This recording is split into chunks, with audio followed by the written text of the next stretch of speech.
Alhamdulillah, pagi ini kita dapat bersama-sama lagi untuk meneruskan kuliah tafsir kita. InsyaAllah pagi ini kita akan memulakan perbincangan daripada surah Al-Mulk, iaitu permulaan juzuk ke-29. Jadi hari ini surah Al-Mulk, surah Al-Mulk. Al-Mulk maknanya kerajaan. Maksud kerajaan itu ialah kerajaan yang sebenarnya, iaitu kerajaan Allah Subhanahu wa ta'ala, alam semesta ni lah. Tertib surahnya 67, bilangan ayatnya 30. Kemudian bilangan paragrafnya ada 7 sahaja. Sebelum kita pergi lebih jauh, mari kita semak dahulu mesej utama surah ini, iaitu di tengah tu, dalam carta tu di tengah yang bulat tu, pembuktian tentang kebenaran tauhid dan hari akhirat berdasarkan dalil-dalil tarikhi, anfusi, afaqi dan aqli, di samping penolakan terhadap syirik. Itulah mesej utama surah. Pembuktian tentang kebenaran tauhid dan hari akhirat.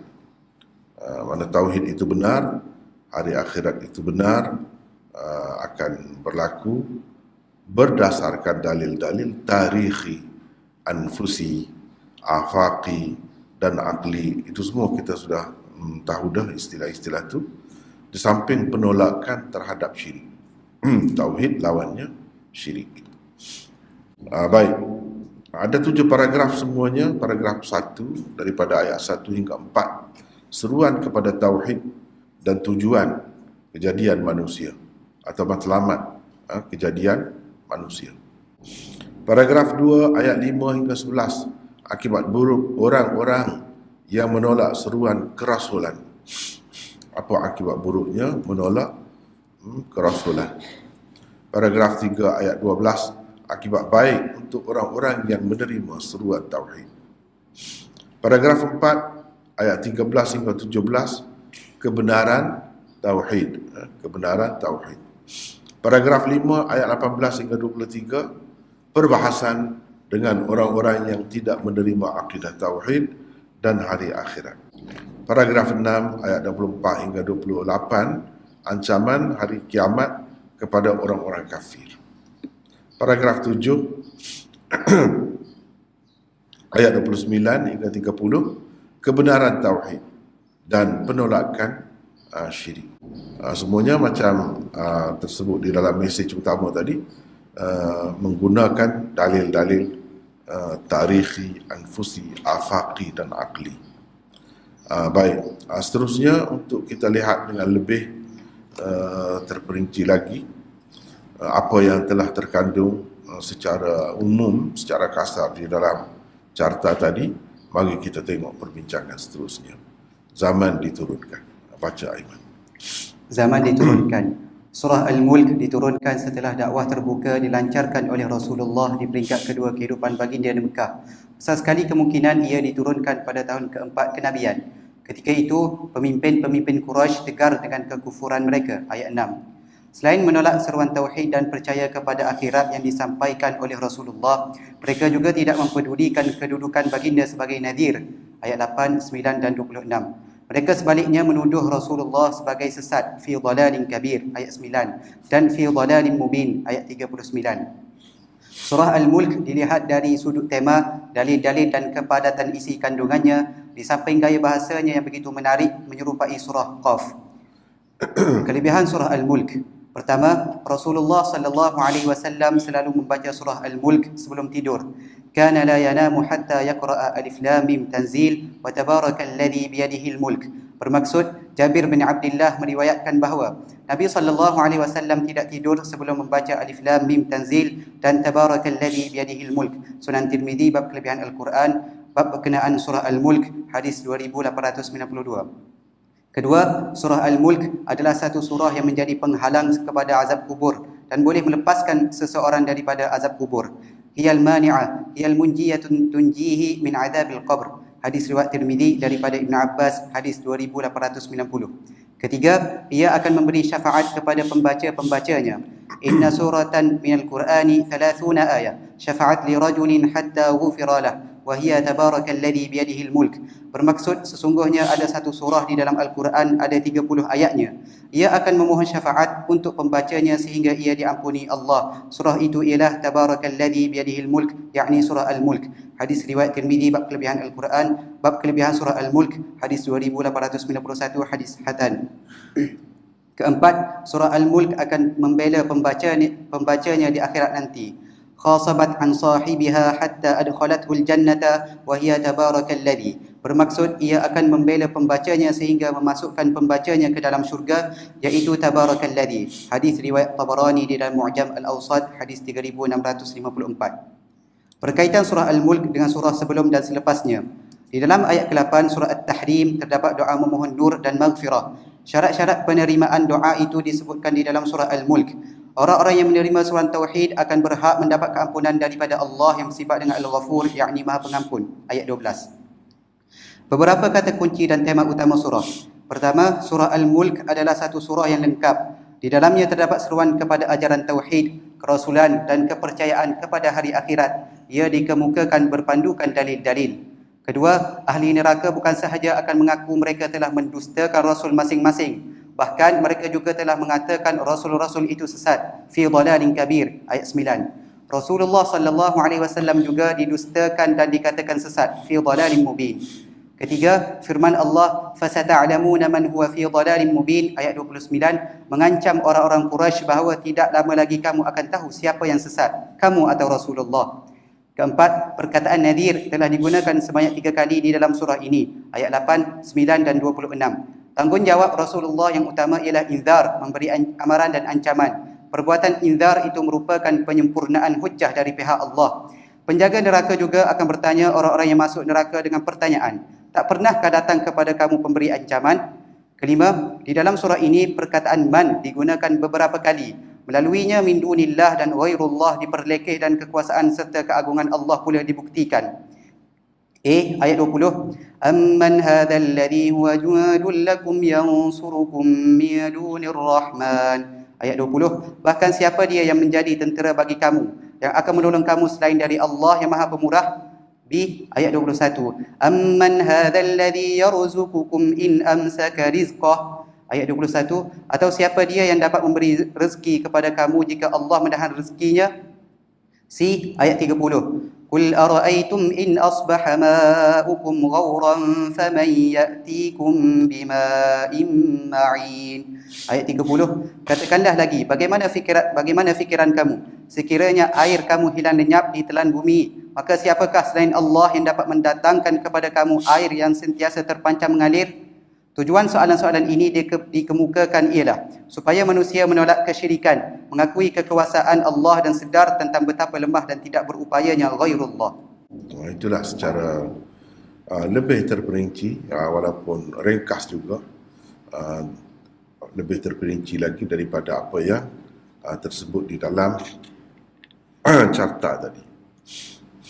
Baik, kalau kita tengok surah ini, surah Al-Mulk ini, Tabarakalladzi biyadihil mulk wa huwa ala kulli syai'in qadir.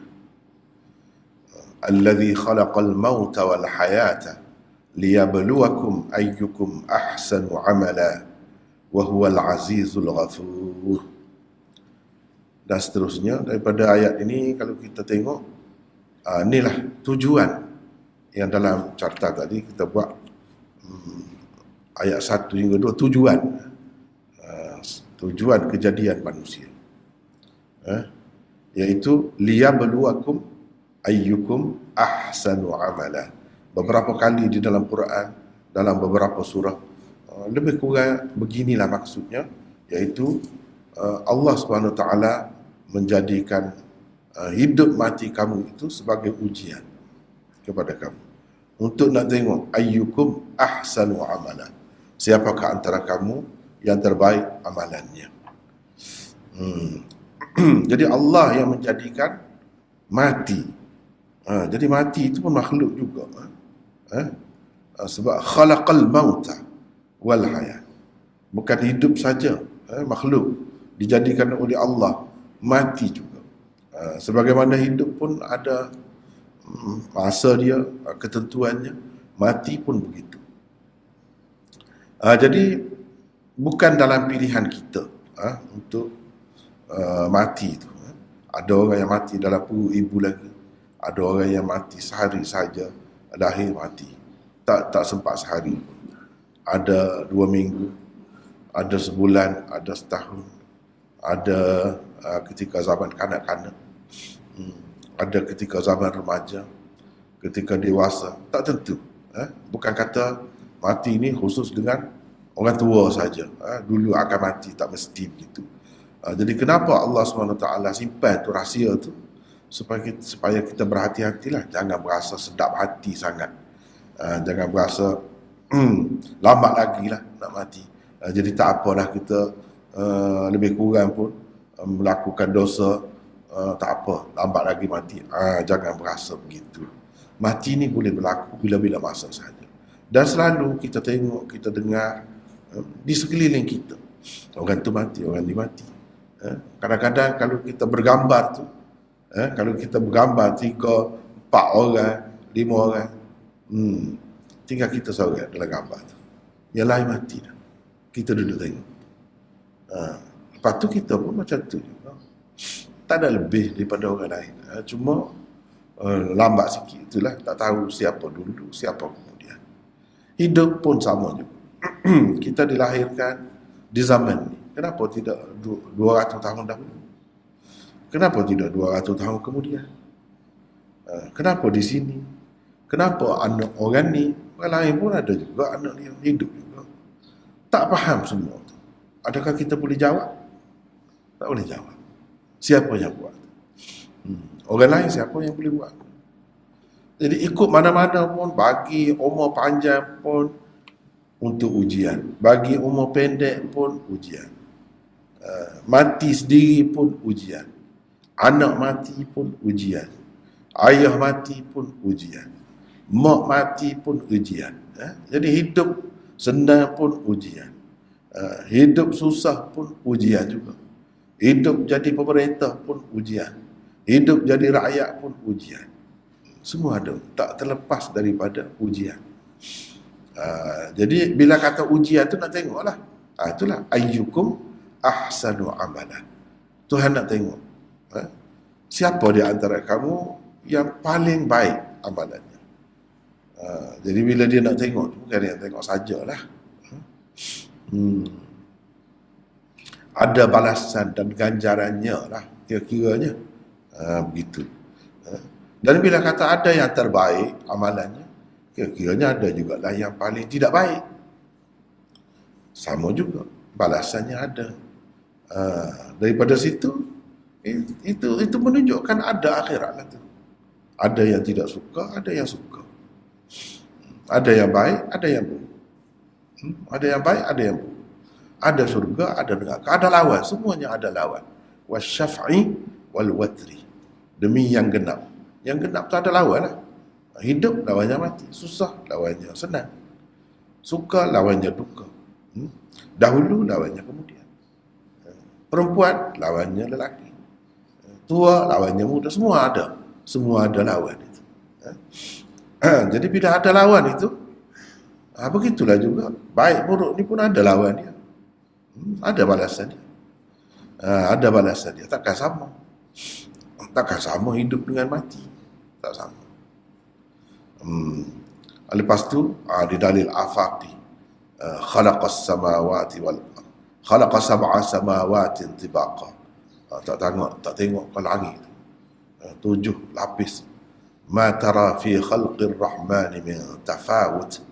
Tak ada sebarang kekurangan kalau kamu tengok pada kejadian Allah, tidak ada keseimbangan, tak ada seimbang. Siapa tu? Ulang sekali lagi, tengok lagi. Nak suruh fikirlah. Hal tara min futur, adakah sebarang kekurangan? Adakah sesuatu yang tak kena? Siapa yang buat tu? Kalau tidak Allah. Tak ada orang lain. Tak ada orang lain. Itu dalil tauhid tu. Dalil tauhid. Alladhi khalaqal mauta wal hayat. Itu dalil anfusi. Dalil anfusi pada diri kita. Tengok diri kita. Kenapa kita mati? Kenapa kita hidup? Adakah hidup kita, mati kita seperti binatang saja? Seperti yang lain-lain? Seperti pokok? Atau tidak begitu? Tidak begitu. Ya Allah SWT kata nak uji ni manusia. Bukan binatang. Dia berluakum. Jadi ayat ni kalau kita baca panjanglah. Tuhan hiaskan langit dunia ini dengan lampu-lampu, dan kami jadikannya sebagai rujuman lisyayatin, sebagai apa ni, sebagai panah, apa ni, kepada terhadap syaitan-syaitan. Wa a'tadna lahum adzabas sa'ir, dan seterusnya. Lepas tu diceritakan neraka. Ni nak, idza ulqu fiha, apa jahannam itu? Idza ulqu fiha, bila mereka dicampakkan ke dalam neraka jahannam, sami'u laha syahiqan wa hiya tafur. Mereka akan bunyi rengkikan macam bunyi hemar kuat, dalam keadaan menggelegak, takadu tamayyazu minal ghaiz, macam nak pecah api itu, sebab kemarahan dia. Jadi api itu pun boleh marah, pelik lah api itu.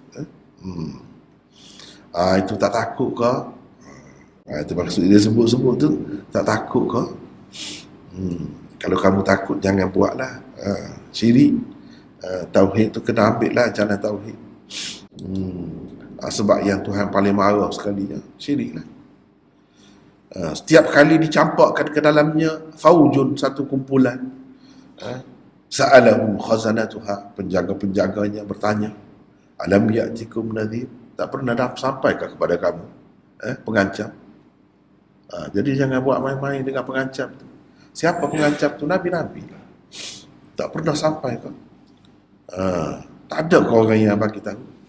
Qalu bala qad ja'ana nadhir, memang telah pun sampai kepada kami, datang pun kepada kami pengancam. Fakadzabna, ini akibat takdzib. Takdzib ini penyakit besar, bahaya, menyebabkan manusia masuk neraka. Pendustaan, itu dia. Itulah apa ni, mesej utama. Pendustaan terhadap rasul-rasul, pendustaan terhadap orang yang membawa kebenaran. Fakadzabna wa qulna ma nazzalallahu min syai', kami mendustakan. Kami kata Tuhan tak ada turun apa-apa pun. In antum illa fi dhalalin kabir. Bukan setakat mendustakan, dituduhnya pula. Kamu tidak lebih, kamu ni memang sesat teruk, dahsyat sesat kamu. Wa qalu law kunna nasma'u aw na'qilu ma kunna fi ashabis sa'ir. Lepas tu mengakulah semua, kalaulah kami dahulu dengarlah cakap orang, bila dinasihat, bila diancam tu dengar, au na'qilu, atau kami fikir dulu. Tak fikir, tolak mentah-mentah gitu. Kalau kami dengar dan fikir dahulu semasa di dunia dahulu, ma kunna fi ashabis sa'ir, hari ini tidak jadi ahli neraka lah kami. Fa'tarafu bidhanbihim, mereka mengaku dosa mereka. Fasuhqan li ashabis sa'ir, jauhlah kepada penghuni neraka itu daripada rahmat Allah. Itu selalu Quran dia sebut ancaman, dia sebut tabsyir pula, berita gembira pula. Dia sebut tadi jangan macam itulah, ni dia sebut kena macam ni. Kalau macam ni balasannya lain. Begitulah seterusnya. Innal ladzina yakhshawna rabbahum bil ghaib lahum maghfiratun wa ajrun kabir. Jadi dhalalin kabir tadi, ajrun kabir pula di sini.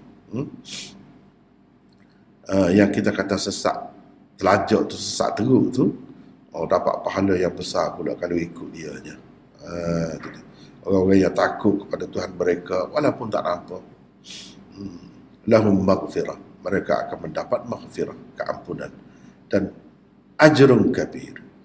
Wa asirru qawlakum awijharu bih, sama ada kamu cakap kuat atau cakap perlahan, Tuhan dengar semua. Itu sifat Tuhan. Tuhan yang satu tu, tauhid yang suruh tauhid tu, mengesahkan Tuhan. Tuhan mana? Tuhan tu lah. Innahu alimun bidhatis sudur. Jadi usahakan kamu cakap derah, kuat ataupun perlahan, bisikan dalam hati kamu tu pun dia dengar. Dia tahu. Dan seterusnya lah, panjanglah kalau kita tengok di sini, macam-macam. Allah SWT kemukakan dalil-dalil tu, kemukakan dalil-dalil. Tengok burung, suruh fikir. Sebab itulah, lau kunna nasma'u au na'qilu, kalau kami dengar atau kami fikir, tengok burung-burung yang terbang tu. Sampai burung pun dia buat dalil juga. Itu dalil afaqi semua tu lah. Macam mana burung-burung yang terbang tu membuka sayap, semua macam kapal terbang, senyap dia, tapi berjalan tu laju. Daripada situlah orang belajar buat kapal terbang tu. Wa yaqbid, dia tutup sayap dia pun dia pergi laju juga. Tak mesti kebah begitu. Tak fikir kau. Hasil fikir itulah dari kapal terbang tu. Kalau burung, siapa yang menahannya? Kenapa dia tidak jatuh? Siapa yang tahan? Duduk di situ. Ma yumsikuhunna illa ar-Rahman. Semua tu Ar-Rahman tu lah. Sifat Tuhan. Ar-Rahman, rahmat dia tu nak bagi burung tu senang dengan cara dia. Allah SWT bagi sayap dia, boleh pergi jauh, pergi cari rezeki dia, cari makanan dia, terbang mudah. Tuhan buat begitu. Dan begitulah seterusnya.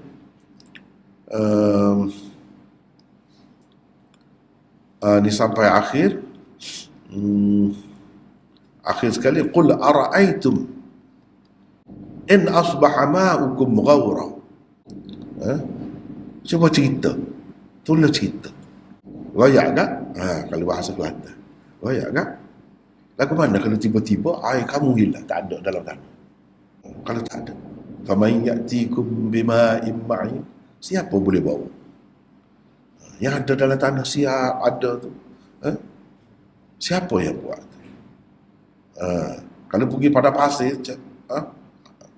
habis daya, korek pun tak ada juga air. Tempat-tempat tu dia buat mudah sangat air. Siapa yang boleh buat? Tanya, adakah Tuhan lain? Tak ada. Jadi kalau tak ada Tuhan lain, kenapa yang sampai sembah tu Tuhan lain, pilih Tuhan lain? Tuhan satu saja. Tuhan tu lah. Tuhan tu lah yang buat tu semua tu. Memberi air kepada kamu, kalau tidak kamu tak boleh hidup kalau tak ada air tu. Kalau tak ada air tu. Begitulah. Kemudian kita pergi pula nota seterusnya, ada surah Al-Qalam. Surah Al-Qalam. Al-Qalam makna pen. Kena ingatlah berapa kali dah saya sebut, kalau nama-nama surah tu penting tu dalam kehidupan manusia kita, penting. Al-Qalam maknanya pen. Kalau tak ada pen, pen tu macam-macam pula perkembangan dia, kemajuannya sampai komputer ni lah. Jadi asalnya orang buat lamban pen. Sebab itu asal tulisan guna pen. Sekarang ni tidak guna pen pakai begitu dah, pakai komputer. Tapi hasilnya hasilnya tertulis. Itu pen tu besar. Pen tu ada baik, ada tidak baik.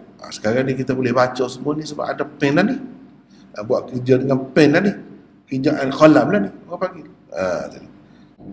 Al-Quran itu ditulis, tafsir ditulis, macam-macam lagi, ilmu ditulis, yang baik pun ada juga tulis, yang jahat pun ada juga tulis. Yang membawa manusia kepada dekat kepada Allah, mengenal Allah pun tulis. Yang bawa manusia derhaka kepada Allah, sesat pun tulis juga. Jadi ada dua sudut semua hidup ni. Dua sudut semua. Ada baik, ada buruk. Pilih je. Kita pilih. Tertib surahnya 68, bilangan ayatnya 52. Ini termasuk dalam surah Makkiyah dah. Habis dah. Surah Madaniyah, setakat surah At-Tahrim tu daripada Al-Mulk, dan beberapa surah ni surah Makkiyah. Bilangan paragrafnya ada 7. Baik, kita tengok mesej utamanya. Takutlah akan azab dunia. Azab di akhirat tentu lebih teruk. Jadi mesej utamanya apa? Firman Allah, kadzalikal azab, begitulah azab. Azab dalam dunia, maksudnya begitulah azab. Azab Tuhan yakni dalam dunia. Wala azabul akhirati akbar. Kalau kamu berasa itu pun teruk dah, kena tahu bahawa azab akhirat tu lebih besar lagi. Azab dunia pun kamu tak mahu dah. Kamu tak terpikul dah, tak tertanggung dah. Lau kanu ya'lamun, kalau tahulah. Kalau tahu azab dunia ni tidak ada apa pun. Sedikit. Demikianlah azabnya, dan sesungguhnya azab di akhirat lebih besar lagi sekiranya mereka mengetahui. Jadi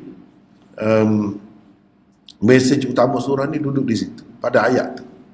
Jadi pergi ke mana pun, jauh mana pusing pun dia pergi situ juga. Nak mengingatkan manusia dengan azab Allah. Jangan main-main. Allah boleh azab manusia dalam dunia lagi. Boleh seksa manusia. Terseksa hidup. Itu belum akhirat. Akhirat pun lagi teruk akhirat. Jangan ingat setengah-setengah manusia yang dia tak ada agama, tak faham tu, bunuh diri. Dia ingat bila mati selesai. Oh, tidak. Silap besar tu. Azab akhirat lebih teruk lagi. Jadi ada 7 paragraf semuanya. Paragraf 1 ayat 1 hingga 7 terbahagi kepada 2, akhlak dan pribadi kepimpinan yang saleh. 1, baik dan buruk tidak mungkin sama. Baik dan buruk tidak mungkin sama. Kesan dia dalam dunia ni pun tidak sama. Dengan pen tu kadang-kadang orang tulis tu jadi fitnah, menyebabkan kucak kacir berlaku. Kerana penulis lah. Penulis tu macam-macam lah adanya. Wartawannya, penulis bukunya, penulis buku tu pula banyak pula, penulis novelnya, macam-macam ada. Buku-buku agama pun macam-macam juga. Gitu. Jadi tidak, kok mana-mana pun banyak pun dia situ baik dengan buruk. Tu je. Tak ada banyak, 2 tu. Nak perginya, akibatnya tak ada banyak, surga atau neraka. Kalau akhirat, dunia ni kadang-kadang nampak kesan dia baik ataupun buruk tu nampak. Kadang-kadang tak nampak. Tapi biasanya kalau mengikut hukum sebab musabab, sunnatullah yang Allah SWT buat, semuanya ada kesan, ada akibat dia, ada akibatnya. Paragraf 2 ayat 8 hingga 16, akhlak dan peribadi kepimpinan orang kafir dan fasik. Mana kalau kita duduk dalam masyarakat, kita nak buat ketua, kita kena pilihlah peribadi itu. Mudah, boleh nampak dah situ perangai itu. Apa-apa pun nak pilih, tengok peribadi, perangai itu. Kalau peribadi Islam dengan kafir Islam yang sebenar, dengan kafir yang sebenar, kafir ada juga yang tidak sebenar. Zahirnya kafir memang betul, tapi banyak sifat-sifat tu sifat orang Islam. Jujur misalnya, bersih, amanah, tapi dia kafir. Sifat Islam tu ada pada dia. Ni kalau kafir sungguh lah. Kalau kafir sungguh yang memusuhi Islam. Kalau orang kafir yang baik tu, dia akan baik dengan kita sebab dia tahu orang Islam baik. Dia tidak akan bermusuh. Dia tidak akan dagangkan darah orang Islam, tidak. Itu kalau kafir yang tidak jahat. Kafir juga. Tapi kalau kafir yang jahat, itulah yang jadi musuh. Yang jadi sampai perang. Paragraf 3 ayat 17 hingga 32, akibat buruk orang-orang jahat yang terdapat dalam kisah tuan-tuan kebun yang fasik dan durjana. Paragraf 4 ayat 33. Ini mesej utama lah. Ayat 33 ni mesej utama dia. Begitulah azab. Begitulah azab. Yang ni azab Tuhan di dunia. Sekali-sekali berlaku tu, seolah dia kata, begitulah azab aku. Azab aku. Cumanya dalam dunia ni azab tu tak mestinya azab yang kita nampak azab seksa tu lah. Tak mestinya orang yang kena tu mana semuanya jahat. Tak mesti. Itu tak mesti. Kalau azab akhirat mestilah. Dia tak pergi ikut dan lah. Tidak. Tapi kalau dalam dunia ni, tapi seksa lah tengok. Budak-budak apa, bila bangunan runtuh, tanah runtuh, duduk dalam tanah tu, bayangkan. Seksa. Jadi setiap kali berlaku azab, malapetaka, kita kata, itu semua daripada Allah. Boleh tengoklah dahsyatnya. Manusia bertempiaran lagi, bertempik, menangis, tak boleh buat apa.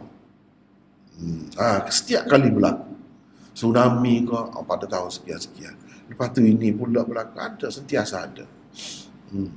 Sentiasa ada. Kalau tidak dalam bentuk bencana alam, kita panggil, dalam bentuk peperangan, dalam bentuk serangan satu pihak terhadap pihak yang lain, zalim tak kira lah, zalim tak kira lah, buat nyaya tu, kalau boleh nak dihapuskan semua etnik dia tu. Sampai begitu sekali. Itulah azab. Azab Tuhan bakalah tu. Itulah azab. Teruk dah kita rasa. Azab akhirat lebih dahsyat lagi. Paragraf 5 ayat 34 hingga 36. Akibat baik yang akan diterima orang-orang yang bertakwa. Akibat yang akan diterima oleh orang-orang yang bersalah. Dan orang Islam tidak sama. Itu nak cerita. Tidak sama. Paragraf 6 ayat 37 hingga 50. Beberapa persoalan. Perintah supaya tidak gopoh. Jangan apa nama ni? Kelantan kata caduh. Jangan caduh. Jangan gopoh. Biar tenang buat kerja tu. Jangan buat kerja apa-apa. Gopoh-gapoh kata. Paragraf yang ketujuh ayat 51 hingga 52, hakikat Quran. Jadi Quran tu tak tinggal. Sebab apa? Quran itu kan nak dijadikan panduan. Jadi macam mana nak tinggal? Setiap masa bila-bila pun ada sebut Quran. Dan dalam Quran itulah sebut semua ni. Semua benda ni. Baik, itulah secara ringkas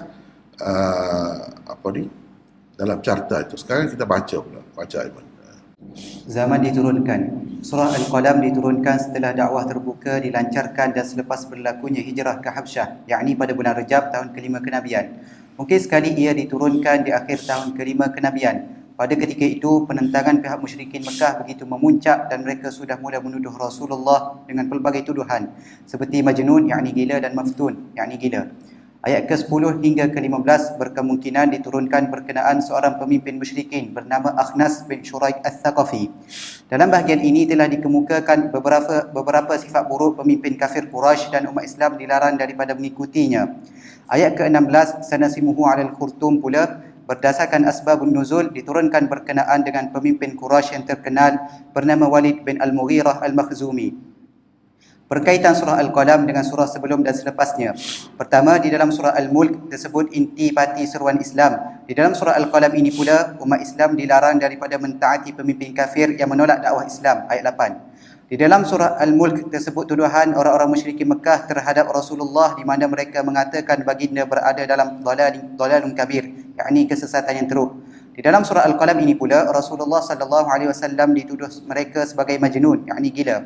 Di dalam surah ini juga disebutkan kisah pemilik kebun yang bakhil yang ditimpa azab dunia. Kedua, di dalam surah Al-Haqqah akan datang pula mula-mula sekali digambarkan pemandangan azab di hari kiamat.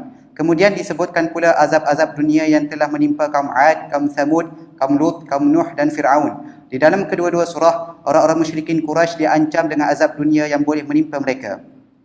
Ketiga, akal manusia ditanya, adakah patut orang-orang muslimin dan mujrimin mendapat balasan yang sama di akhirat kelak? Adakah pemimpin orang Islam dan pemimpin orang kafir sama keadaannya? Beberapa kata kunci dan tema utama surah. Pertama, perkataan majnun berulang 2 kali di dalam surah ini, di permulaan dan di penghujungnya, ayat 2 dan 51. Ini membuktikan surah Al-Qalam termasuk dalam surah yang diturunkan di peringkat Rasulullah dituduh dengan pelbagai tuduhan setelah baginda melancarkan dakwah secara terbuka. Maka tidak benarlah pendapat orang-orang yang mengatakan surah ini merupakan surah kedua diturunkan kepada Rasulullah selepas Iqra. Jadi setengah-setengah orang dia kata surah ni, Al-Qalam ni selepas Iqra, 5 ayat mula-mula tu, surah yang diturunnya mula-mulanya surah ini. Ada orang yang berpendapat begitu kalau kita baca di dalam kitab-kitab tafsir. Tetapi pendapat itu tidak benar. Sebab kita telah faham dah, kalau kita belajar dalam usul tafsir yang saya tulis tu, ciri-ciri surah-surah kita boleh tahu daripada surah tu sendiri. Dia peringkat mana. Jadi kalau Majnun tuduhan sampai begini ni, macam mana kalau dalam masa 3 tahun tu Nabi berdakwah secara sulit, tidak secara terbuka, tak ada lagi tuduhan-tuduhan ni. Bila ada tuduhan-tuduhan macam ni, menunjukkan dia bukan masa tu. Itu cara kita nak fahamnya. Dari segi nak sebut tu boleh sebut, semua nak sebut, bukti bukti daripada surah ni. Bila ada tuduhan-tuduhan yang teruk ni, dia bukan sama peringkat awal itu, peringkat berdakwah secara sulit, secara senyap-senyap tu. Bukan pada masa tu tak ada lagi tuduhan-tuduhan seperti ini. Ni kalau gila, maftun, ni. Dan kata kunci tu makna kadang-kadang orang yang bawa kebenaran itu, dia bagi Allah SWT bagi contoh Nabi selalu, yang dia paling kasih, yang terpilih, manusia terbaik. Itu pun dituduh. Anak cerita manusia ni kadang-kadang tidak nanti yang kafir, yang Islam pun begitu juga kadang-kadang perangai itu. Perangai tu dia lambat nak faham. Jadi kalau dia lambat nak faham, duduk dengan orang cerdik sangat, ke depan sangat, dia tak adalah nak ambil fikiran tu. Lalu timbullah tuduhan bodoh macam-macam lah. Gila. Jadi jangan berasa pelik. Itu mana hiburan ataupun penenang jiwa kepada pendakwah-pendakwah kemudian. Kalau kamu dituduh macam-macam pun tak perlulah resah sangat. Sebab apa? Orang yang lebih hebat, lebih disayangi oleh Allah pun dituduh begitu. Peribadinya cukup sempurna. Kita kalau nak banding dengan Rasulullah jauh. Tak, langit bumi kita kata. Jadi kalau orang kata pun sepatutnya kita tak ada berasa apa. Sepatutnya sambil-sambil senyum gitu ya, sambil-sambil suka kita lepaskan gitu. Qalu salama. Wa idza khatabahumul jahilu qalu salama. Sepatutnya kita pun tak kisahlah. Sebab apa ni, orang yang baik macam ni dipilih oleh Allah ni pun macam-macam tuduhan. Itu nak ceritanya dalam membawa ajaran ni, sesuatu fahaman ni, dia tidak mesti agama. Tidak mesti agama. Kalau tidak saintis-saintis dulu, orang kafir itu sama-sama dia tidak dibunuh. Ni dibunuh. Dia kecam, dia tuduh macam-macam. Padahal pendapat dia itulah kemudian yang orang pakai. Pendapat dia itulah yang orang pakai. Jadi ini kalau kita tengok surah ini, surah ini, surah Al-Qalam, Nun wal qalami wa ma yasturun, ma anta bi ni'mati rabbika bi majnun. Majnun tuduh. Nun wal qalami wa ma yasturun, demi pen, Tuhan bersumpah dengan nama pen. Sebab pen dia besar peranan dia. Pen dia besar peranan dia. Cuba tengok perubahan-perubahan besar yang berlaku dalam dunia ni kan. Pen kan. Asalnya tulis dulu. Lepas tu barulah bercambah idea. Nak merdeka sesuatu negeri ke, sesuatu negara, tulis dulu. Apa-apa pun penting tulis. Sebab itulah demi pen dan apa yang mereka tuliskan. Jadi ada dua lah tu. Ada yang baik, ada yang tidak baik. Situ yang macam-macam kepelbagaian dunia ni macam-macam pun, situ yang begini. Baik, tidak baik. Kalau tidak baik itu tidak sengaja, tak ada apalah kita. Tak ada dosa lah. Tidak baik, kekurangan, keaiban yang ada pada kita, tak ada dosa. Tapi kalau tidak baik itu dengan pilihan kita, tu barulah berdosa.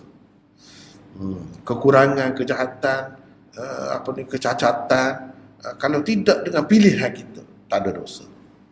Tak ada berkait dengan agama. Tidak kurang darjat, tak ada. Naik pokok jatuh, naik atas jatuh, berguling jatuh. Tak ada dosa, tak ada pahala, tak ada apa. Tapi kalau naik atas sengaja terjun nak bunuh diri, barulah ada hukum agama ni, barulah ada neraka jawapannya.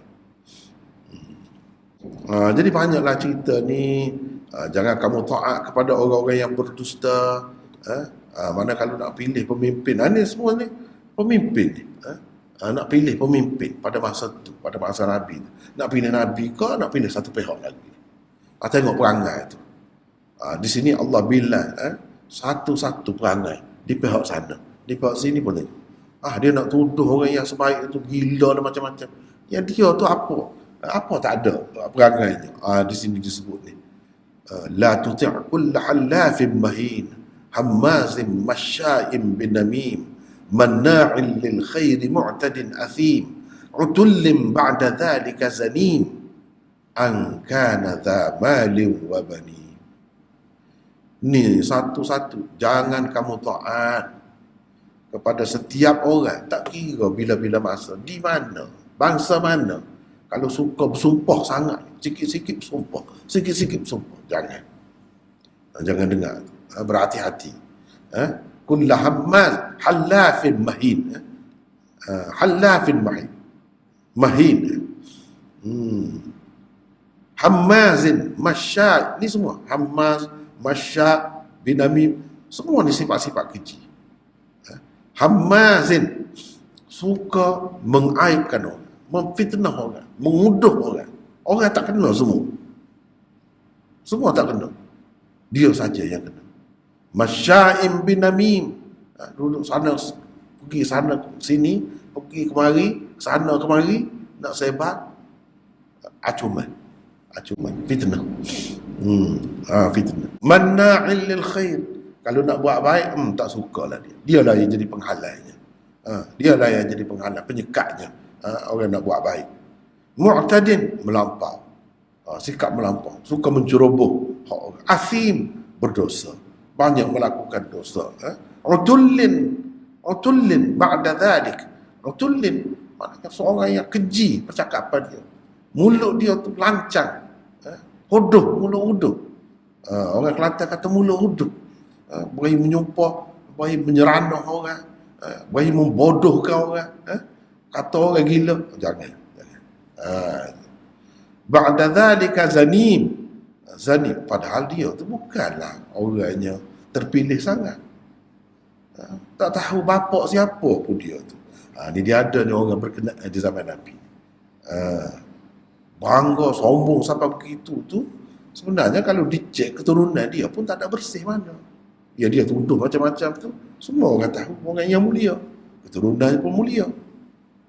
Kalau nak bangga dengan keturunan, tak pada dia nak bangga pun. Dia tu siapa? Ni ada ni orang-orang. Tadilah yang sebut nama-nama tadi kan, kita baca dalam nota tadi. Sebab apa? Alasannya tak ada apa. Angkana ta malin wa bani. Sebab dia berharta. Dia hartawan. Dia kaya. Ini penyakit orang kaya. Dan dia ada ramai anak. Kuatlah anak lelaki. Berasa hebat. Ini kesombongan yang mengaruh, yang dibuat-buat oleh manusia. Ada anak lelaki ramai, jadi lebih lah, mulia lah. Ini penyakit kafir Quraisy dahulu. Idza tutla alaihi ayatuna qala asatirul awwalin.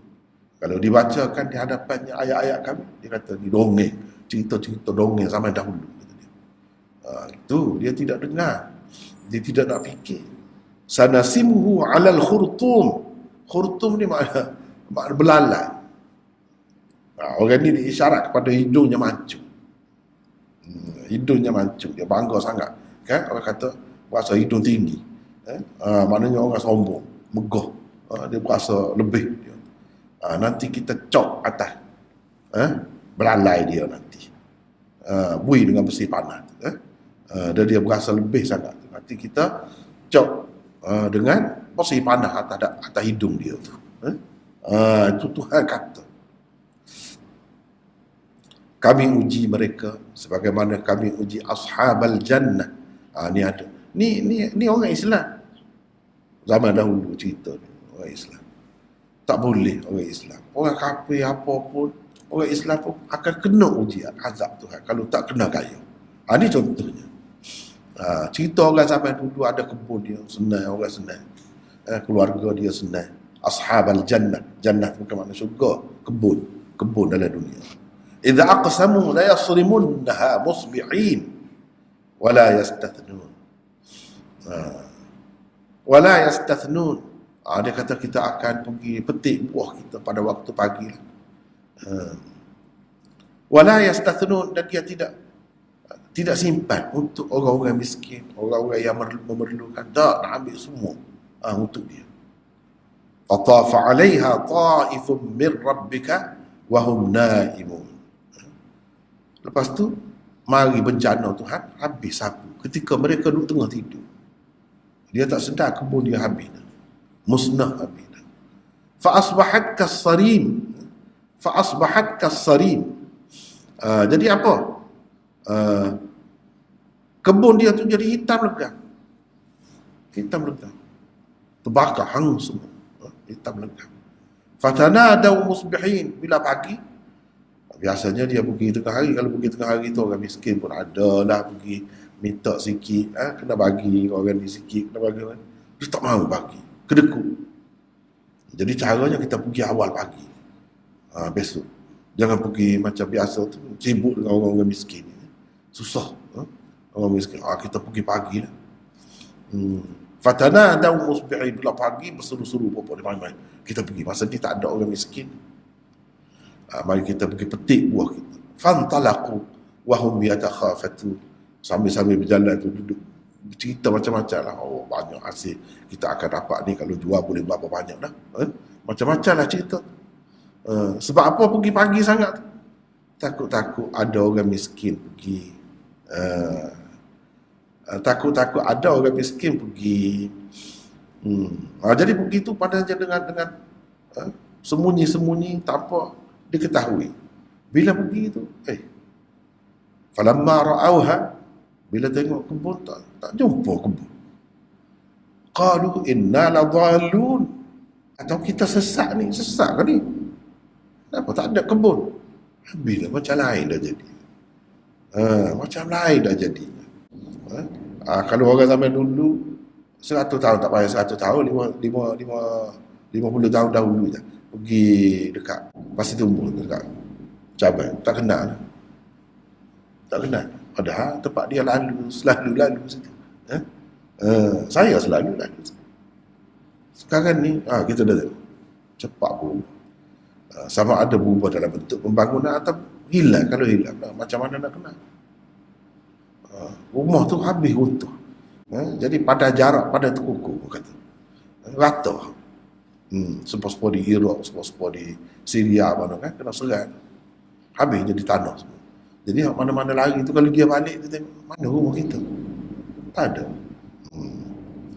Bal nahnu mahrumun. Bukan kita sesat, ada sesat. Kita dah tak dapat dah. Tuhan tak bagi dah kepada kita. Qala awsatuhum, yang paling cerdik di antara mereka tu berkata, alam aqul lakum, aku kata dah. Alam aqul lakum, kan aku dah kata, laula tusabbihun, sepatutnya kamu ingat kepada Tuhan, sepatutnya kamu ingat kepada orang miskin. Lepas tu mereka menyesal. Ini makna orang Islam. Orang Islam pun kena azab juga. Jangan ingat orang Islam ni tak ada kena azab dah lah. Ada, orang Islam pun kena juga. Lepas tu mereka pun kata, subhana rabbina, maha suci Tuhan kita. Kita sebelum ni zalim, tak kena kita buat tu. Fa'aqbala ba'duhum ala ba'din yatalawamun, masing-masing menyalahkan satu sama lain pula. Itu dijari pula. Sebab mu lah. Ni kata sebab mu lah. Sebab tu jangan ada niat yang tidak baik. Jangan berasa ada orang miskin, orang susah tu jadi susah untuk kita. menyerabut lah. Jangan begitu. Ini semua ni pengajaran ini. Pengajaran. Dan begitulah afana ja'alul muslimina kal mujrimin. Adakah patut kami akan lakukan orang-orang terhadap orang-orang Islam itu seperti orang-orang yang bersalah, penyayang?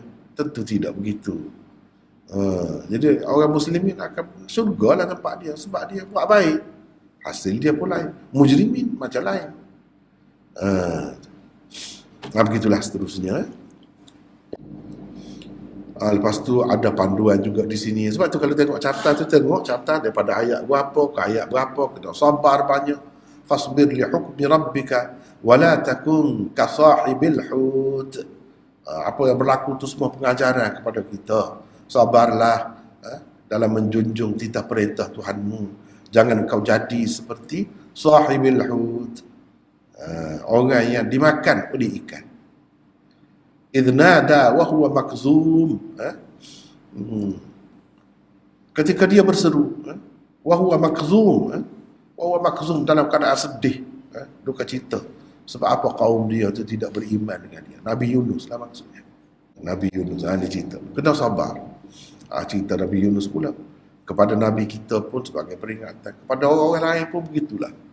Jadi dalam buat kerja benda baik ni kadang-kadang ujiannya tu. Kadang-kadang kita tidak tahu bila Allah SWT nak balik hati orang tu. Nabi Yunus ni dia duduk dakwah lama, tak ikut, tak dengar cakap. Jadi dia mengajulah, kata dia merajuk, melarikan diri. Tak kena tu. Biasa-biasanya Allah kalau orang mendustakan Rasul, orang tak ikut Rasul, dia binasakan. Illa qauma Yunus, kecuali kaum Yunus, Allah tidak binasakan. Sebab hujah Allah tidak sempurna, tidak cukup. Allah tidak akan binasakan tanpa cukup sebab. Jadi di sini ada sebab sikit, kurang situ, iaitu wakil dia, Nabi dia ada sedikit tak kena buat tindakan dia. Lepas pada dia pergi, kaum dia tu menyesal. Duduk kata, Yunus pergi ke mana Yunus? Betul juga yang dia cakap tu. Betul tu. Kenapa kita ni terlalu bodoh selama ni? Duduk kata macam-macam kat dia.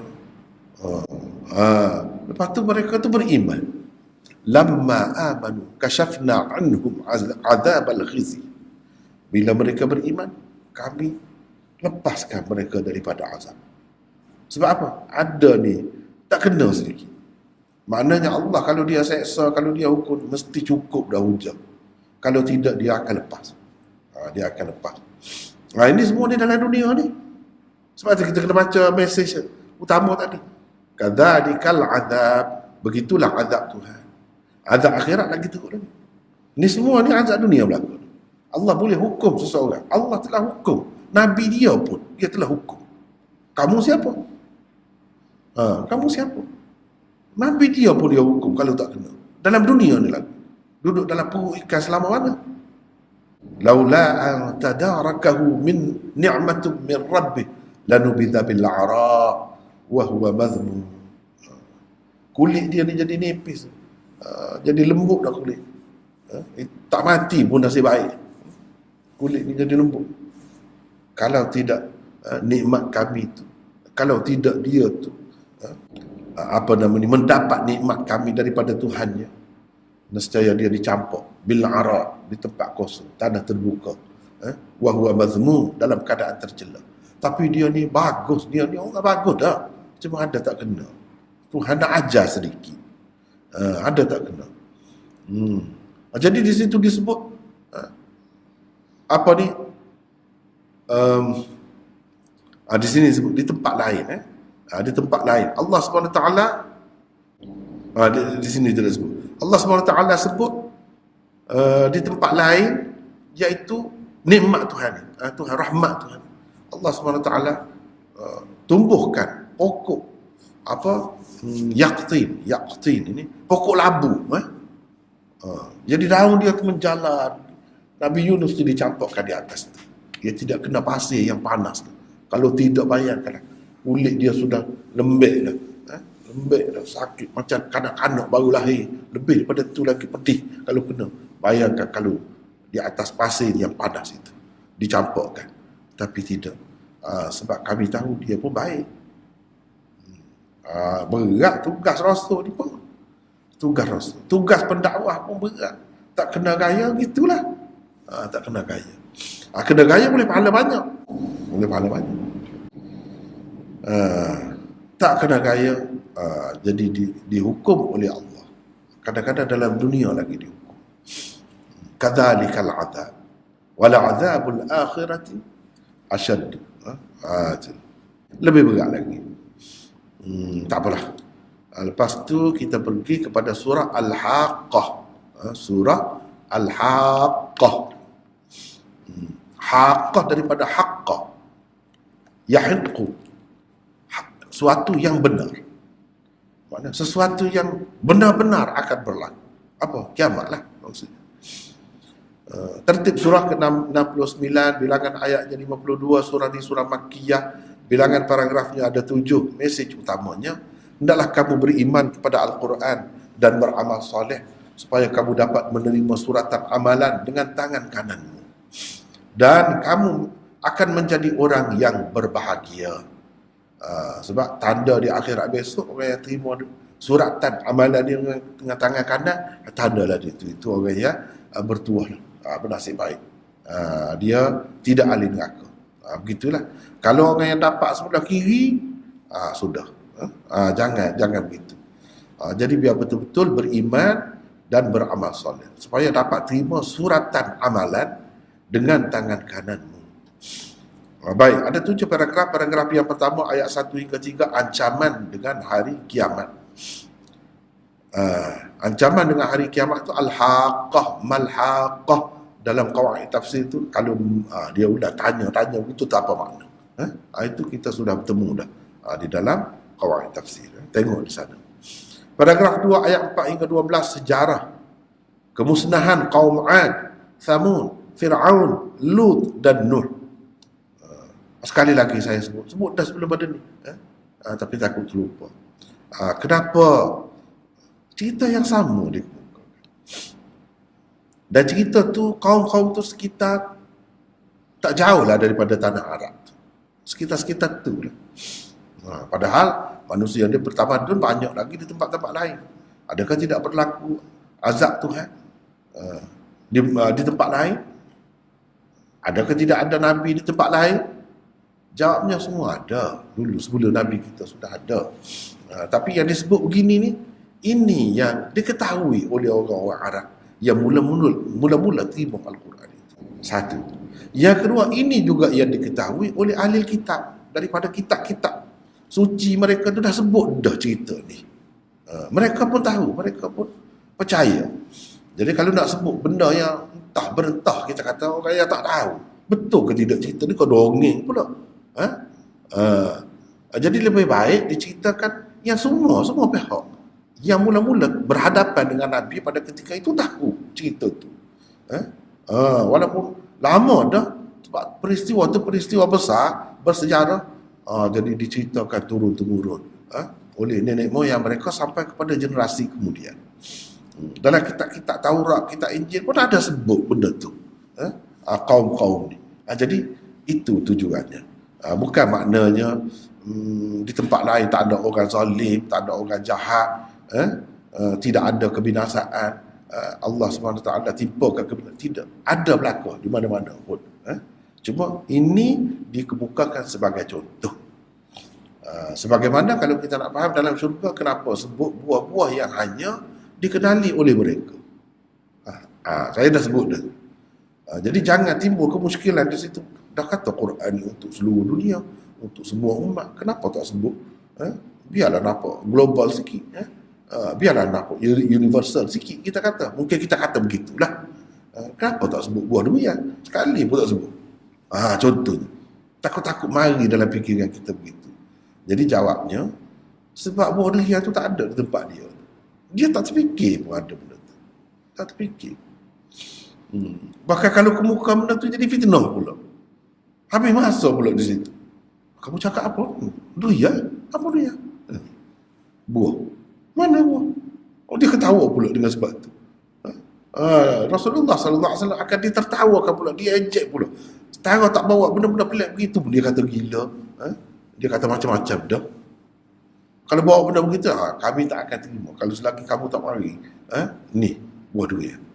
Biar kita makan bersama-sama sini. Dia akan habis masa situ. Sebab itu benda-benda itu dia tidak sebut. Walaupun tidak sebut dalam Quran ni sebagai buah-buahan dalam syurga, tentulah ada benda tu. Tentulah ada. Kita kena faham gitu. Sebab dalam Quran sebut kullama ruziqu min thamaratir rizqan. Setiap kali mereka diberi rezeki berupa buah, mereka kata hadzal ladzi ruziqna min qablu. Ini yang pernah dibagi dah pada kita. Kalau orang Melayu tak kata durian. Ini durian kita pernah makan dah dulu ni. Wa utubihi mutasyabihan, serupa dah pun. Tapi rasa dia tidak sama. Sehingga dia boleh sebut ni durian. Tu kan? Dalam tu mana ada sebut, dia sebut buah secara umum. Ni kita, sebab tu kita kena faham. Jangan duduk pegang dengan sebut detail tu. Buah anggur, buah delima, jangan duduk berhenti sekat tu. Kena tengok buah tu, umum tu. Lepas tu dia sebut nikmatnya gini. Nikmat tu yang boleh dibayarkan oleh orang-orang Arab dahulu. Lepas tu, sebab tu kita kena tengok hadis. Hadis apa? Aku sediakan untuk hamba-hambaku dalam syurga ma la ainun ra'at. Benda yang tidak pernah dilihat oleh mata. Wala udhunun sami'at. Tidak pernah didengar oleh telinga. Wala khatara ala qalbi bashar. Tidak pernah terlintas di hati manusia. Kenapa hal tu? Jangan sekadar yang disebut. Yang sebut tu contoh sedikit saja. Nak suruh orang semasa tu faham. Kalau nak sebut banyak lagi lah. Tak sempurna, tak selesai juga dengan sebut buah durian. Kenapa tak sebut kapal terbang, kapal selam? Tu semua ada kemudian tu. Komputer. Semua ada. Menjadi kenyataan. Tapi orang 50 tahun dulu, 50 tahun dulu ya. Bukan 200 tahun, bukan 1000 tahun dulu. Tak terfikir ni komputer. Saya sendiri pun tak fikir saya ni jadi menulis siang malam guna ni. Sebab saya dah dua masa. Tulis pen pun ada juga. Masa tulis dengan pen tu Allah susah. Ada kamu saya tulis. Ada lagi. Boleh tengoklah tulis saya tangan. Guna masa tu liquid. Kocok dulu kan. Liquid tu nak sapu ni. Lepas tu kalau kita nak tambah di celah tu macam mana? Susahnya. Kena buku lain pula. Buat nombor pula sana. Dijilid dua. Ni. Ni tambah di celah-celah. Kena sapu pula. Tulis atas. Oh, penatnya. Dan tu kita dah guna. Dan guna. Cumanya, kalau orang tu dia pernah menulis dengan guna pen, dengan guna liquid tu, masa tu pun dia boleh nulis dah, dia kuat dah semangat. Kalau ada benda ni lagi lah. Memanglah kalau bagi saya, separuh kerja saya selesai. Yang dulu, dengan sebab tak ada ni, susah. Cuma bayangkan ulama-ulama dulu lagi. Kita ada bolpen, sehari boleh menulis lagi.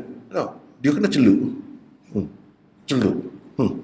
Tapi macam mana dia boleh buat banyak gitu. Tu kata, kalau Tuhan nak bagi, dia boleh.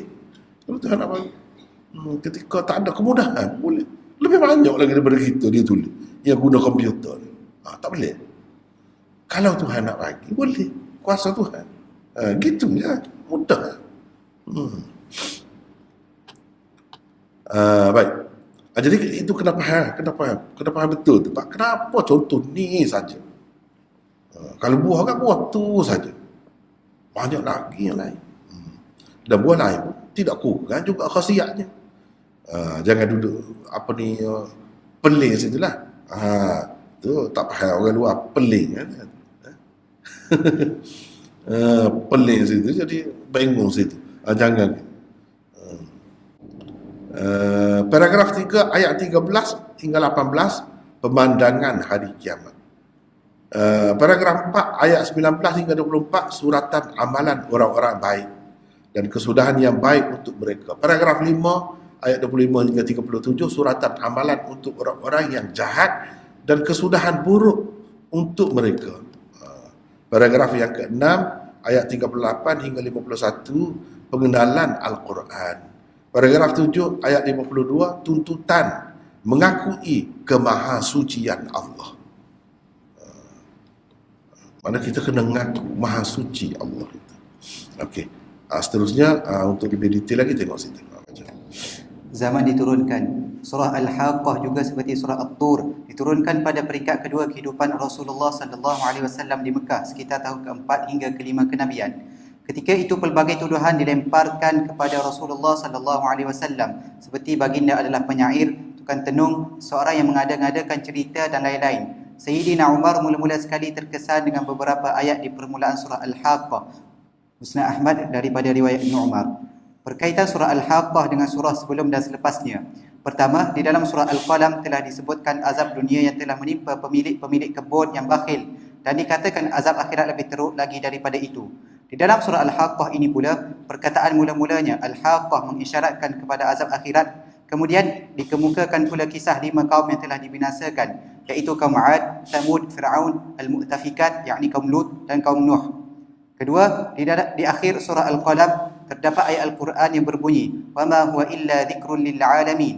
Surah Al-Haqqah ini pula disebutkan sebagai Tanzilun min Rabbil Alamin, ayat 43. Ketiga, surah Al-Ma'arij juga dimulakan dengan pemandangan dahsyat hari kiamat.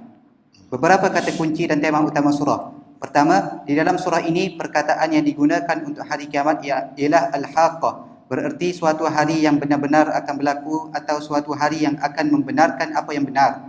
Di dalam ayat ke-51 pula, ia disebutkan sebagai wa innahu lahaqqul yaqin, kebenaran yang benar-benar boleh diyakini. Kedua, ayat 12, linaj'alaha lakum tadhkiratan wa ta'iyaha udhunun wa'iyah. Ayat 12, kami lakukan yang demikian untuk kami jadikan peristiwa itu satu pelajaran bagi kamu dan untuk didengar serta diambil ingat oleh telinga, yakni orang-orang yang mahu menerima pengajaran. Melalui firman Allah ini, Allah menjadikan kisah kebinasaan 5 bangsa di zaman lampau sebagai peringatan dan iktibar untuk manusia kemudian. Seterusnya surah Al-Ma'arij. Al-Ma'arij adalah surah yang ke-70, bilangan ayat yang 44. Ini juga termasuk dalam surah Makkiyah, bilangan paragrafnya ada 5, mesej utamanya ada 3. Yang pertama, orang-orang yang bertanya tentang bila akan berlaku hari kiamat, hendaklah percaya tentangnya. Yang kedua, mereka hendaklah melahirkan sifat-sifat terpuji di dalam diri seperti yang ada pada orang-orang yang beriman. Ketiga, api neraka akan menarik ke arahnya pemuja dunia yang bakhil. Api neraka akan menarik ke arahnya pemuja dunia yang bakhil. Paragraf 1 ayat 1 hingga 7, kiamat hampir. Kiamat hampir. Orang kafir bertanya, bilakah akan berlaku kiamat? Paragraf 2 ayat 8 hingga 14, pemandangan hari kiamat dan keadaan manusia yang membawa diri masing-masing, nafsi-nafsi pada hari itu. Paragraf 3 ayat 15 hingga 18, keadaan api neraka dan akibat buruk yang akan diterima orang-orang bakhil. Paragraf 4 ayat 19 hingga 35, azab yang pedih adalah akibat yang akan diterima oleh kapitalis yang bakhil di hari akhirat nanti. Maknanya orang yang mengumpulkan harta semata-mata harta dunia tanpa mengambil kira halal haram, dengan menindas dan memerah keringat orang lain tanpa hak. Itu maksudnya. Paragraf yang kelima ayat 36 hingga 44, ancaman diganti dengan bangsa lain dan amaran tentang azab di akhirat. Seterusnya baca sini, zaman diturunkan. Zaman diturunkan. Surah Al-Ma'arij juga termasuk dalam surah-surah yang diturunkan kepada Rasulullah di peringkat kedua kehidupan baginda di Mekah. Ketika itu seruan kepada Islam telah pun dikemukakan secara terbuka. Ketika itu juga Sayyidina Umar belum lagi memeluk agama Islam, kerana beliau baru memeluk agama Islam pada bulan Zulhijjah tahun ke-6 kenabian. Besar sekali kemungkinan surah ini diturunkan pada tahun ke-5 kenabian, sama seperti surah Al-Haqqah. Di dalam surah ini disebutkan penyelewengan dahsyat oleh pemimpin-pemimpin kafir Quraisy dalam kewangan dan punca pendapatan mereka. Nadhr bin Harith, salah seorang pemimpin Quraisy terkenal yang kemudiannya terbunuh dalam peperangan Badar, pernah bertanya, bilakah kiamat itu akan berlaku? Sebagai jawapannya, orang-orang seperti itu diberitahu bahawa kiamat di sisi Allah sangat hampir dan dekat. Mereka sepatutnya tidak bertanya tentang bila berlaku kiamat itu. Sebaliknya, hendaklah menyiapkan diri untuk menghadapinya. Mereka sepatutnya beriman dan mempunyai sifat-sifat terpuji sebagaimana yang tersebut di dalam surah ini. Jika tidak, mereka mungkin dihapuskan dan digantikan dengan kaum yang lain, sedang azab kiamat adalah suatu yang memang benar akan berlaku. Berkaitan surah Al-Ma'arij dengan surah sebelum dan selepasnya. Pertama, di dalam surah Al-Qalam sebelum ini telah pun dikemukakan satu soalan, iaitu afanaj'alul muslimina kal mujrimin, ayat 35. Di dalam surah Al-Haqqah pula dinyatakan bahawa pemimpin-pemimpin Quraisy memang cuai dan mengabaikan hak orang-orang miskin, wala yahuddu ala ta'amil miskin, ayat 34. Kedua, di dalam surah Al-Ma'arij ini pula dinyatakan bahawa pemimpin-pemimpin kafir Quraisy itu memang penjenayah dan bakhil. Mereka hanya tahu mengumpulkan wang dan harta semata-mata. Wa jama'a fa'aw'a, ayat 18. Selain itu, perihal penjenayah-penjenayah dikemukakan bahawa mereka pada hari kiamat nanti cuba untuk melepaskan kaum kerabat mereka daripada azab Allah, ayat 11 dan 14. Beberapa kata kunci dan tema utama surah. Pertama, di dalam surah ini Rasulullah sallallahu alaihi wasallam dinasihati supaya bersabar dengan sebaik-baiknya, ayat 5. Fasbir sabran jamila, ayat 5. Maka bersabarlah wahai Muhammad terhadap ejekan golongan yang kafir itu dengan cara kesabaran yang sebaik-baiknya. Di permulaan surah Al-Ma'arij lagi telah pun didedahkan bahawa orang-orang musyrikin Mekah menganggap azab pada hari kiamat sesuatu yang tidak logik dan tidak masuk akal. Umat Islam pula dianjurkan supaya berakhlak mulia, mendirikan salat, menunaikan zakat dan bersedekah untuk orang-orang yang malang dan memerlukan supaya mereka terhindar daripada azab di akhirat. Kedua, di dalam surah Al-Ma'arij sekurang-kurangnya tersebut 9 kali tentang hari kiamat. Ayat 1, 6, 7, 8, 11, 26, 42, 43 dan 44. Ketiga, di dalam surah ini dikemukakan kesaksian Rabbil Masyriqi wal Maghrib, bahawa Rabbil Masyariqi wal Magharib, bahawa Allah mempunyai kuasa untuk menghapuskan orang-orang kafir Quraisy dan menggantikan mereka dengan satu kaum lain yang lebih baik dari mereka. Orang-orang kafir Quraisy diberi ancaman dengan menyatakan sunnatullah dalam penukaran bangsa-bangsa, ayat 40 dan 41. Keempat, ayat 18, wa jama'a fa'aw'a, ayat 18, dan yang mengumpulkan harta kekayaan lalu menyimpannya, yakni dengan tidak membayar zakatnya. Firman Allah ini menggambarkan sikap seorang pemimpin Quraisy yang begitu bakhil dan hanya tahu menyimpan dan mengumpul harta dunia. Dia bukan sahaja hanya tahu mengumpul harta, bahkan dikumpulnya harta dengan cara yang tidak betul, ayat 18. Jadi maknanya kalau disebut ni ada latar belakang orang tertentu, bukan khusus dengan orang tu. Orang lain pun kalau perangai macam tu samalah. Begitu. Bila-bila masa, di mana pun, sampai bila-bila, begitulah akibatnya orang yang berperangai begitu. Seterusnya surah Nuh. Ini adalah surah yang ke-71, bilangan ayatnya 28, surah Makkiyah, bilangan paragrafnya ada 5. Mesej utama surah ini, yang pertama, usaha dakwah ke arah akidah tauhid dan hari akhirat hendaklah diusahakan siang dan malam. 2. Usaha mendorong manusia supaya beristighfar hendaklah dilakukan. Yang ketiga, usaha memperingatkan manusia kepada azab dunia dan akhirat mestilah diberikan kepada orang ramai. Itulah kerja para nabi. Paragraf 1 ayat 1 hingga 4 seruan tauhid dan istighfar oleh Nabi Nuh. Paragraf 2 ayat 5 hingga 20 aktiviti dakwah Nabi Nuh. Paragraf 3 ayat 21 hingga 24 pengaduan Nabi Nuh. Nabi Nuh mengadu kepada Allah. Paragraf yang keempat ayat 25 azab Allah kepada kaum Nuh. Paragraf yang kelima ayat 26 hingga 28 doa Nabi Nuh. Doa Nabi Nuh. Itulah Nuh tu makna surah Nuh tu Nabi Nuh lah. Nabi Nuh. Baca saja. Zaman diturunkan. Surah Nuh mungkin sekali diturunkan selepas berlakunya hijrah ke Habsyah di akhir tahun kelima kenabian. Pada ketika itu, penentangan pihak musyrikin Mekah sudah pun mulai kuat. Di dalam surah ini, para sahabat yang baru memeluk agama Islam diminta bersabar dan beristiqamah dalam berdakwah, dan mereka diminta supaya menjadikan dakwah Nabi Nuh yang begitu lama sebagai panduan dan contoh. Selain itu, orang-orang Quraisy juga diberi amaran jika mereka menolak seruan tauhid dan tidak bertaubat, nescaya mereka boleh saja dibinasakan seperti kaum Nuh dahulu.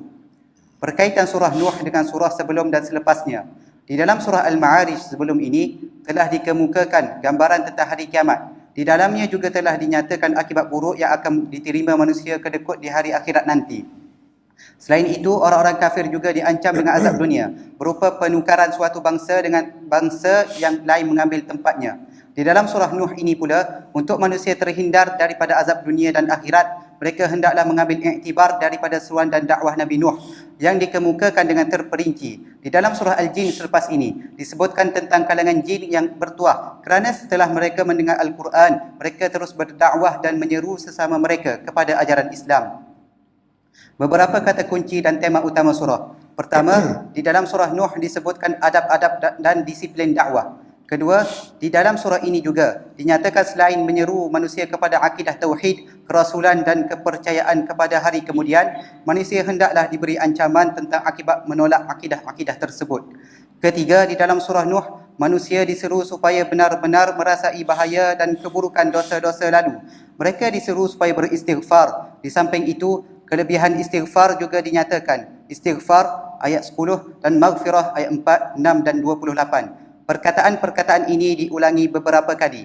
Keempat, di dalam surah ini, doa-doa Nabi Nuh disebutkan. Setelah baginda menyeru manusia kepada agama Allah selama 950 tahun, dikatakan bahawa tidak akan ada lagi orang yang akan beriman kepadanya. Lalu doa keburukan Nabi Nuh dikemukakan. Kelima, kaum Nuh telah diseru supaya taat kepada Allah dan Rasulnya, ayat 3. Tetapi kaumnya menderhaka, ayat 21. Keenam, di dalam surah Nuh disebutkan dua macam kepemimpinan. Pertama, kepemimpinan Nabi Nuh yang saleh dan baik, dan keduanya ialah kepemimpinan orang-orang kafir yang musyrik. Setelah menyeru manusia supaya beristighfar, Nabi Nuh telah memberi berita gembira bahawa jika mereka beristighfar, nescaya Allah menambahkan lagi harta dan anak-anak kepada mereka, ayat 12. وَيُمْدِدْكُمْ بِأَمْوَالٍ وَبَنِينَ وَيَجْعَلْ لَكُمْ جَنَّاتٍ وَيَجْعَلْ لَكُمْ أَنْهَارًا.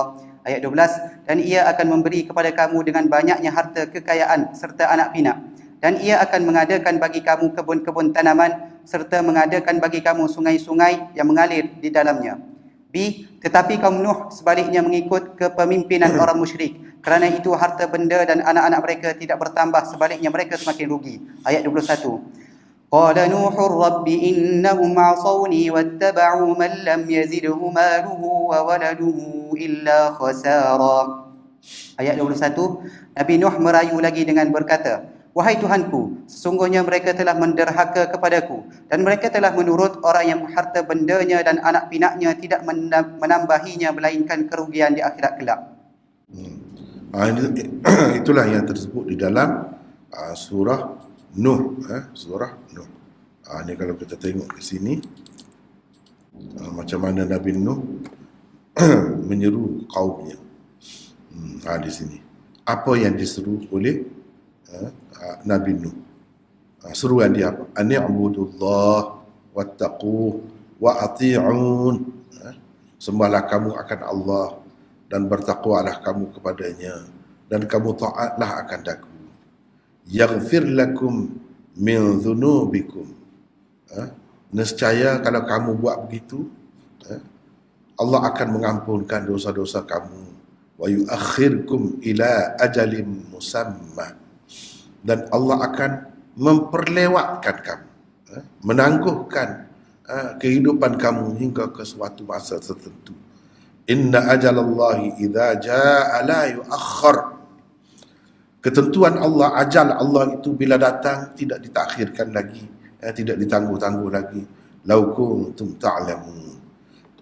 Ini maksudnya yaghfir lakum. Minta istighfar. Minta istighfar. Jadi istighfar di sini maksudnya untuk selamat, untuk selamat negara, kita kata. Dia melibatkan semua orang. Bukan orang-orang tertentu saja.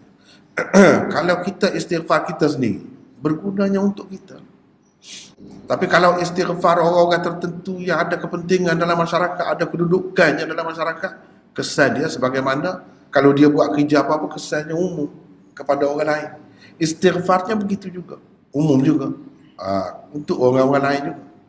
Itu bezanya antara istighfar individu dengan istighfar jamaah. Jadi di sini maksudnya istighfar jamaah semua peringkat lapisan masyarakat.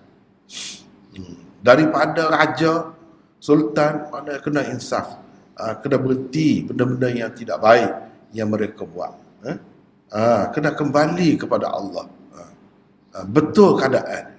Lepas tu di bawah lagi presiden, kalau kita kata, Perdana Menteri, kalau kita kata menteri-menteri itu semua kena bertaubat, semua kena insaf diri dia.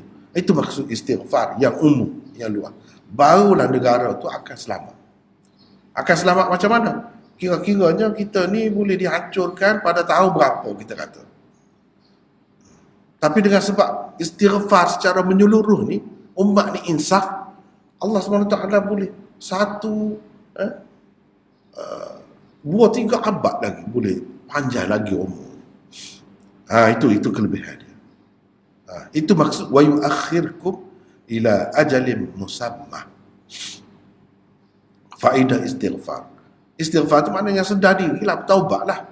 Tentulah kita menginsafi kesalahan-kesalahan kita, dosa-dosa kita. Tak mahu buat dah. Benda macam tu. Mana ketua tentera, panglima perang, dia kena insaf. Dia kena bertaubat. Dia kena baiki diri dia. Semua peringkat. Ketua hakim negara, ketua peguam negara, dengan orang-orang di bawah dia kena insaf. Balik ikut ajaran Allah Subhanahu Wa Taala, bukan sebaliknya menderhakai Allah. Itu maksud seruan Nabi-Nabi bila-bila masa pun begitu. Itu istighfar yang berfaedah kepada jemaah, kepada umum. Kalau istighfar masing-masing, Aiman istighfar untuk diri dia, berguna untuk diri dia. Hakimi istighfar untuk diri, berguna untuk diri dia. Untuk berubah masyarakat, dengan berubah dia seorang tak jadi. Yang memegang kuasa tu, bila dia berubah tu baru jadi berubah yang lain.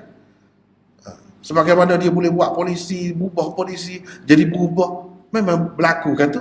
Begitu juga kalau kesalahan, kalau kemurkaan Allah, dia boleh Allah SWT hapuskan dan Allah SWT lanjutkan lagi umur dia.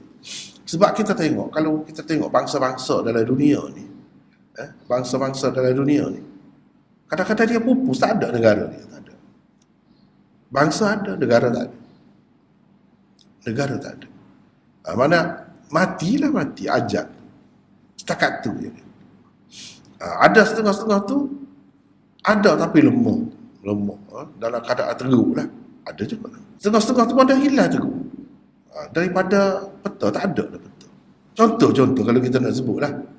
Walaupun ada lagi nama negeri Kurdistan. Kurdistan. Dulu dia negara besar tu. Lepas tu pecah. Sebahagiannya masuk dalam Turki. Sebahagiannya masuk dalam Iraq. Sebahagiannya masuk dalam Iran. Bangsa dia ada lagi. Nak ceritanya bangsa, bahasa, negara. Ini benda-benda yang perlu diperjuangkan, kena fikir. Nak memanjangkan umur dia macam mana? Kena jaga diri. Jangan diteruk. Misalnya rasuah, berbaharaja lela, berpanjangan, berterusan, kena berhenti benda tu. Kena berhenti, kena ada hukuman yang teruk. Baru dia jadi berubah. Barulah wa yuakhirkum ila ajalin musamma. Dia tetap mati juga, tetap habis juga. Kita ni akhir-akhir paling tidaknya kiamat lah, akan berakhir juga. Tapi sebelum kiamat tu, kadang-kadang dengan sebab bertaubat, dengan sebab istighfar, dengan sebab insafnya sesuatu bangsa tu, umur bangsa tu lebih panjang, dipanjangkan. Kira-kiranya dia boleh beberapa abad yang lalu dia pupus, tak pupus. Sebab apa? Sebab istighfar. Itu kelebihannya. Itulah yang Nabi Nuh dah ajak tu, ajak. Aku, kata dia, duduk berdakwah kaumku, oh Tuhan, lailan wa nahara, malam dan siang. Falam yazidhum du'ai illa firara. Seruan aku terhadap mereka tidak menambahkan kecuali semakin jauh lari je. Nak kata apa? Salah seorang Nabi? Dah. Dia betul dah. Inilah contoh mana kalau tidak berjaya sesuatu usaha tu, jangan kita salahkan terus satu pihak. Kena tengok dulu. Macam di sini. Salahkan Nabi Nuh? Tak, bukan salah dia. Dia buat dah lama dah masa tu. Salah kaum dia lah. Sebab tu yang dibinasakan kaum dia, yang selamatnya dia. Sama juga dengan guru. Kadang-kadang guru tu pandai, kenapa tak jadi? Murid tak jadi. Sebab murid kelemahan dia. Dia kena dua pihak tu. Saling bersaut-sautan barulah jadi. Ini kalau kita tengok di sini contohnya kita hundur sekejap ya. Kita hundur sekejap ke belakang. Ini kan cerita ni. Cerita kita sebelum pada ni dah bertemu dah ni surah apa ni? Surah Adz-Dzariyat dahulu. Kita dah lalu dah. Selepas dia bagi tahu kepada Nabi Ibrahim, kamu akan dapat ghulamin alim. Basyaruhu bi ghulamin alim. Malaikat yang mari. Tak apalah. Lepas pada tu apa lagi kerja kamu? Dia kata kami diutuskan untuk kaum mujrimin. Untuk kami hujankan mereka dengan batu. Fa akhrajna man kana fiha minal mu'minin. Kami keluarkan orang-orang mukmin yang ada di dalam negeri itu. Fama wajadna fiha ghaira baitin minal muslimin. Sebuah rumah je ada yang Islam. Yang lain tak terima. Cuba tengok. Kadang-kadang usaha Nabi dah tu. Usaha Nabi tu. Jadi kita nak menyalahkan siapa? Nak menyalahkan Nabi tidak mungkin. Kalau Tuhan ada sebut adalah sedikit kesilapan seorang Rasul Nabi Yunus. Itu saja. Yang lain dia tak ada sebut. Mana tak ada salah lah. Sebab tu dia hukum. Kalau tidak tak sempurna lagi hujah dia. Nabi Yunus dia tak hukum sebab sikit ada. Tak kena. Kecuaian di pihak sebelah Allah lah kira-kiranya. Sebab Nabi dia tu merajuk. Satu tu yang disebut dalam Quran. Ni mana nak ceritanya sebuah rumah je. Yang kami dapati Islam. Jadi sebuah rumah tu lah, penghuni rumah tu lah yang kami buat lari. Yang lain-lain tu hancur. Tu nak cerita je. Nak cerita seseorang Nabi tu kadang-kadang lama berjual tu. Sampai begitu. Yang terima dia je. Terima dia je. Hanya sebuah rumah saja. Nabi Nuh pun begitu juga. Anak dia sendiri pun tak terima. Kemarin kita dah bertemu dah. Isteri dia pun duduk sebelah sana. Oh, teruk ujian tu. Tapi macam mana? Begitulah. Ni Nabi Nuh mengadu kepada Tuhan kan. Cuba kita tengok semula dalam carta tu daripada ayat berapa kepada ayat berapa. Dia mengadu kepada Tuhan. Mereka derhaka kepada aku. Mereka duduk tunggu. Malam yaziduhu maluhu wa waladuhu illa khasara. Mereka duduk tunggu orang yang kalau ada harta, kalau ada anak pun tidak menambahkan kepada mereka kecuali kerugian. Maknanya ada juga orang yang ada harta semakin rugi. Ada anak semakin rugi. Sepatutnya itu modal tu untuk nak dapat keuntungan. Jadi orang-orang kaum dia ni duduk tunggu orang macam tu. Duduk tunggu orang ada harta. Terpengaruh dengan harta padahal dia tak tahu harta tu membawa kerugian. Lepas tu dia lawan Nabi Nuh. Jangan tinggal Tuhan kamu. Kamu duduk sembah dia terus sembah. La tadharunna alihatakum. Jangan sekali-kali tinggal Tuhan kamu. Wala tadharunna waddan wala suwa'un wala yaghutha wa ya'uq wa nasra. Ini semua nama-nama Tuhan dia. Jangan tinggal. Jangan dengar cakap dia. Jadi begitulah ramailah jadi sesat duduk berlawan dengan Nabi Nuh. Cuba tengok perlawanan antara baik dengan buruk sentiasa ada bila-bila masa. Akibat dia pun tidak sama dalam dunia yang tu azab habis tenggelam. Bukit gunung pun tenggelam. Anak dia kata dia nak pergi berlindung dekat gunung tu tak mahu. Ayah dia panggil naik atas kapal tak mahu. Sa'awi ila jabalin ya'simuni minal ma'. Dia kata, aku akan naik gunung tu, akan selamat aku. Tak dengar cakap ayah dia. Betapa sedihnya Nabi Nuh. Cuba kita bayangkan. Mimma khati'atihim ughriqu. Itu akibat dalam dunia. Dengan sebab kesalahan-kesalahan mereka, mereka ditenggelamkan. Falam yajidu lahum min dunillahi ansara. Mereka tidak mendapati penolong, tak ada siapa pun boleh tolong mereka. Dan mari azab Allah. Nabi Nuh pun doa lah. Ni doa Nabi Nuh. Jangan biarkan di atas muka bumi ni seorang pun orang kafir, kata dia. Akhir sekali. Ini setelah dia penat letih. Lama, beratus tahun duduk berdakwah. Sebab apa kata dia? Innaka il tadharhum yudhillu ibadaka. Kalau beranak lagi puak-puak ni, dia akan menyesatkan pula orang-orang lain pula. Wala yalidu illa fajiran kafara. Ni puak-puak ni akan melahirkan orang-orang jahat seperti ni juga. Dan sangat kuat kafirnya seperti ni. Akhir sekali doa untuk diri dia, untuk dua ibu bapa dia, untuk orang yang masuk dalam rumah dia, mukminan, dalam keadaan mukmin, untuk mukminin dan mukminat. Jangan engkau tambah kepada orang-orang zalim itu kecuali kebinasaan. Kalau nak bagi, jangan bagi apa? Bagi binasa. Nabi Nuh doa. Jadi doa keburukan ni ada. Nabi-Nabi pun pernah berdoa. Nabi berdoa selama mana? Kepada puak-puak yang bunuh sahabat-sahabat dia. Sahabat-sahabat dia yang hafal Quran tu. Dia menipu. Dia kata masuk Islam, puak-puak munafik. Masuk Islam, lepas tu kita naklah tutup guru mengajar Quran. Nabi hantar berapa puluh orang. Dia bunuh semua. Nabi berdoa berapa lama? 2 bulan. Dalam setiap semaya doa qunut nazilah. Doa biar binasa. Pernah begitu. Jadi Nabi Nuh pun pernah berdoa. Tapi maknanya kira-kiranya boleh dah tu sampai masa dia. Sampai masa dia. Teruk nak ceritanya perjuangan Nabi-Nabi ni memang teruk. Lepas tu surah Jin. Surah Jin. Assalamualaikum warahmatullahi